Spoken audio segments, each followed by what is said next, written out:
एक बार गलती हो जाए तो उसे भूल कहते हैं, और भूल को जब तुम कबूल कर लेते हो तो उस भूल के पाप से तुम छूट जाते हो। भूल करना आसान है, परंतु भूल को कबूल करना कठिन है। और जब एक बार की गलती को तुम दोबारा नहीं करते हो तब तुम महान हो। अगर उस गलती को बार बार दोहराते हो तो फिर वो गलती गलती नहीं है, वो भूल नहीं है, वो फिर गलती अपराध बन जाती है। और जब कोई भी गलती अपराध बनती है तो अपराध का फल दंड होता है, दुख होता है। बहुत बड़े बड़े रोग भी हैं, ये पाप का फल है। आत्म वृक्षस्य फलानि एतानि देहि नाम रोगः व्याधिः दारिद्र्यम्। नीतिकार कहता है, अगर तुम्हारे घर में दरिद्र है तो किसी जन्म के पाप का ये फल है। ये अपराध रूपी वृक्ष का फल आया है, थोड़ा देर में आया है, किसी जन्म में किया है अपराध, पर फल अब आया है। कुछ वृक्षों के फल बहुत देर में आते हैं ना, कुछ कर्मों के फल भी बहुत देर में आते हैं। कुछ कर्मों का फल तत्काल भी आता है। इसलिए अपने ग्रेड को समझो। तुम साधारण नहीं हो, और तुम्हारे पास में जितने दुख हैं ये सब तुम्हारे निर्मित दुख हैं, ये किसी के द्वारा दिए गए दुख नहीं है। घर में कलह कलेश मत किया करो, गम खा लिया करो, और अथक प्रयास करने के बावजूद भी यदि परिस्थितियां नहीं बदल रही हैं घर की, तो फिर संतोष कर लिया करो। कभी कभी प्रबल प्रारब्ध है, वो शाहणा देव के पास बच्चे शोरगुल मचा रहे हैं, वहां मना कर दो, रुपौराम चले जाओ। ये कौन है? रूपेश। वहां दौड़िए, बच्चे शाहणा देव पर चढ़े हुए। हाँ, पकड़ो इनको, निकालो बाहर वहां से।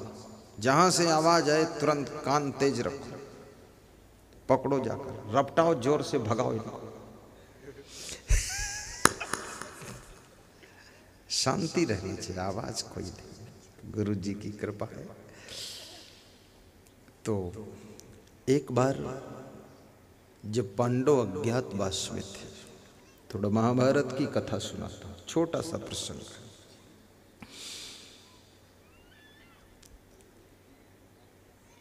राजा द्रुपद ने प्रतिज्ञा किया था कि मछली की आंख जो बेध देगा उसके साथ में अपनी बेटी का विवाह करूंगा। मछली की आंख में बाण मारना है, टांग में नहीं, पूंछ में नहीं, पेट में नहीं, मुंडी में नहीं, आंख में मारना। अब कोई भी मार सकता है, और कभी कभी धोखे से भी लग सकता है बाण, उसके साथ भी शादी करनी पड़ेगी आपको। मुझे लगता है हमारे जो बड़े बड़े राजा लोग थे पूर्व समय में, थोड़ा विचार कम करते थे। ये मछली की आंख में बाण मारने वाले के साथ बेटी को देने की प्रतिज्ञा, ये थोड़ा सा सोचनी बात है। कभी कभी कोई आदमी धोखे से भी बाण मारे और लग जाए तो उस मूढ़ बुद्धि वाले को भी देना पड़ जाएगा बेटी। ऐसा क्यों रखते हो तुम प्रतिज्ञा? ये मछली की आंख से तेरी बेटी के विवाह का क्या रिश्ता है? लेकिन चल द्रुपद, कोई बात नहीं, तूने रखी प्रतिज्ञा तो मेरे से क्या लेना देना। फिर मैं तो ऐसी प्रतिज्ञाओं का विरोधी आदमी हूं, नहीं रखना चाहिए। जिसके साथ बेटी का विवाह करना है उसके गुण लक्षण देखो, उसके घर में देखो क्या हो रहा है, उसके माता पिता कैसे हैं, उसका कारोबार कैसा है, उसका नेचर लेक्चर पिक्चर कैसा है, स्ट्रक्चर कैसा है, ये देखो, चेक करो। ये मछली की आंख में बाण मार दे उसके साथ विवाह। इसलिए आजकल लोग शिक्षित, समझदार, होशियार है, ऐसी कोई शर्त ही नहीं रखते हैं कि गाय की टांग में बाण मार दे, कुतिया की पूंछ में बाण मार दे तो शादी कर दूंगा। ये सब झंझट खत्म कर दिया। आजकल लोग स्वयं जाकर देखते हैं। और फिर छत्तीसगढ़ में क्या पूछना, दूल्हा स्वयं जाता है दुल्हन के यहाँ, देखता है, लेकिन दिखता इसको भी नहीं है, ये भी बाण उल्टा ही मारता है।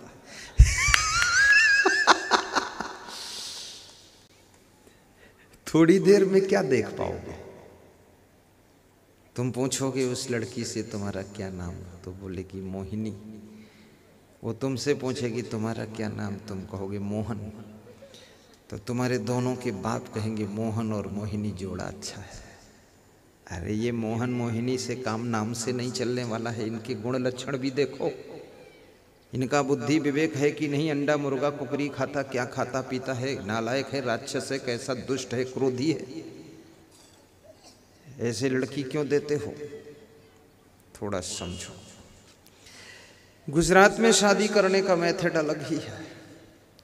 लड़की जाती है जहां शादी होगी, शादी से पहले जाती है, और वहां, क्योंकि विवाह से केवल काम नहीं चलेगा, पति पत्नी को जिंदगी आगे बढ़ाने के लिए धन भी चाहिए, मकान भी चाहिए, चलने के लिए गाड़ी चाहिए, सामान भी चाहिए, व्यवस्था चाहिए। चकई के चकधुम मकई के लावा तिकड़े तिकड़म बनाने से काम नहीं चलेगा, सारी सेटिंग चाहिए। इसलिए जो लड़कियां किसी लड़के के साथ भाग जाती है तो बहुत मूर्ख है। अरे कहाँ जा रही है पागल के साथ, इसके पास कुछ है भी, ये फटी पैंट पहने है, जीन्स की पैंट, 2-4 जगह हंसिया से फाड़ के रखा है। इस मूर्ख के साथ तू कहाँ जा रही? पगली रुक, उधर इधर आ, घर में बैठ। नहीं जाना चाहिए। ऐसे किसी के साथ भागो वागो मत, सोच समझ कर विवाह करो। और विवाह करने की जब इच्छा हो जाए, एक पर्ची लिख दो माता पिता को कि मेरी इच्छा जल्दी विवाह करने की है, आप डिसीजन लीजिए, दूसरा मत सोचिए। क्या फायदा है, दे देना चाहिए लिख करके। मैंने तो पर्ची लिख कर दे दिया था पिताजी को, मेरी इच्छा साधु बनने की है, मैं साधु बनूंगा। पर्ची पढ़ते ही वह ठंडे हो गए हाथ पांव, बोले कि साधु बनेगा। हमने कहा सच बात है, झूठी क्या बात है? बोले कुछ सोचा समझा है? हमने कहा तुमने तो कभी सोचा समझा नहीं, आज तक साधु नहीं बने, मैं तो सोच लिया समझ लिया। तो बोले कि कुछ नहीं बन पाओगे। हमने कहा अरे आप टेंशन क्यों लेते हो इतनी, क्या जानते हो आप कौन आत्मा का जन्म हुआ आपके घर में? आप तो खाली बाप हो। बाप का अर्थ नहीं होता सब कुछ जानता है वो बाप है, जो बिल्कुल नहीं जानता वो भी बाप बन जाता है। हमारी और हमारे पिताजी की बहुत बड़ी शास्त्रार्थ होती थी। वो भी अच्छे मतलब पढ़े लिखे व्यक्ति थे और बुद्धिमान बहुत थे, बहुत होशियार थे, ज्ञान भी था, तार्किक बहुत थे। मैं भी तार्किक था क्योंकि बेटा तो उन्हीं का था, तो दोनों की होती थी साथ। तो बोलते थे तुम मानोगे नहीं। हमने कहा मानने की क्या बात है, जो मैं चाहता हूं वही आज्ञा दीजिए। बोले बहुत साधुओं को देख लिया मैंने, सब इधर उधर घूमते हैं। तो हमने कहा मैं तो जिधर घूमूंगा उधर सबको घुमा दूंगा, ऐसा घूमूंगा। मैं इधर उधर घूमने वाला नहीं हूँ, जिधर घूमूंगा उधर घुमा दूंगा। तो बोले सही बात। हमने कहा बिल्कुल। और मैं तो विद्यार्थी जीवन में भी प्रवचन करता था, लेक्चरर प्रोफेसर को भी प्रवचन सुनाता था, टीचरों को सुनाता था। और जिन जिन विद्यालयों में पढ़ा हूँ वहाँ भी प्रवचन हो चुके, संत बना तब हो गए, पहले भी सुना दे। कहीं रिश्तेदारी में जाऊँ वहाँ भी प्रवचन सुना देता था मैं। प्रवचन करना तो मेरा बिल्कुल, रास्ते में सड़क पर खड़े होकर प्रवचन कर देता था।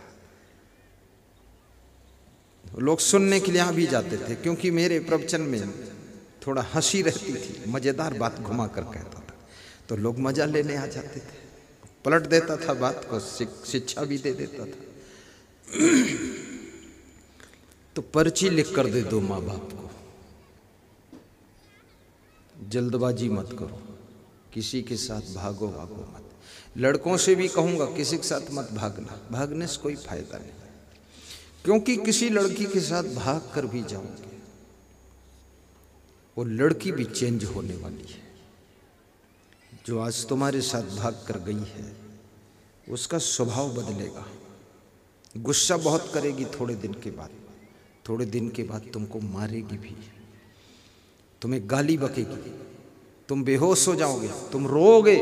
बॉम्बे की स्टेशन पर रोते हुए देखा लड़के लड़कियों को मैंने, दिल्ली की स्टेशन पर मारपीट करते देखा भागे हुए लड़के लड़कियों को, कचौड़ी फेंकते देखा एक दूसरे पर नालायकों को। मैं तो सीट पर बैठा हंस रहा था कि मरो चलो बेवकूफ़ों, भागे थे उसका भोगो फल ये, यहाँ कचौड़ी फेंक रहे उसके ऊपर, ज़्यादा फालतू कचौड़ी हो इधर ले आओ। और फिर रोते हुए भी देखा, भो भो रो रहे हैं, हमने कहा खूब खूब खूब करो। पहले विवेक नहीं किया, बड़ा अपने को बुद्धिमान समझे ना भगोड़ा नाथ, भंगी कहीं का पागल। मैं तो मर्यादा के खिलाफ एक कदम रखना मुझे पसंद नहीं है। आप इंतजार करो। सीता जी राम जैसे पति के इंतजार में बैठी थी, तुम सीता जैसी नारी बनो। कोई अयोध्या से राम ढूंढते ढूंढते तुम्हारे लिए आ रहा है, तुम्हारा वर्ण करेगा, तुम टेंशन क्यों ले रही हो? तुम राम बनो तो जनकपुर में कोई सीता तुम्हारा इंतजार कर रही है। गुणवान तो बनो। आप जितने अधिक गुणवान होंगे, शकर कभी निमंत्रण नहीं देती है चींटियों को कि मेरे पास आओ मुझको चाटो, लेकिन शकर में मिठास का गुण है, इसलिए चींटियां बिना निमंत्रण के आकर के शकर को चाटती रहती है। आप में गुण होना चाहिए। फूल कभी भंवरों को, तितलियों को, मधुमक्खियों को न्योता नहीं देता है कि मेरे पास आओ, तुम खुशबू लो, तितलियों तुम डांस करो, मधुमक्खियों तुम मेरा रस ले जाओ। कुछ भी नहीं बोलता, मौन खिलता है, जंगल में खिलता है, लेकिन तितलियां फूल की सुगंध, फूल के पराग और फूल की खुशबू और फूल के रस को देखकर ये मधुमक्खियां दौड़कर वहां जाती है, क्योंकि उसमें गुण है।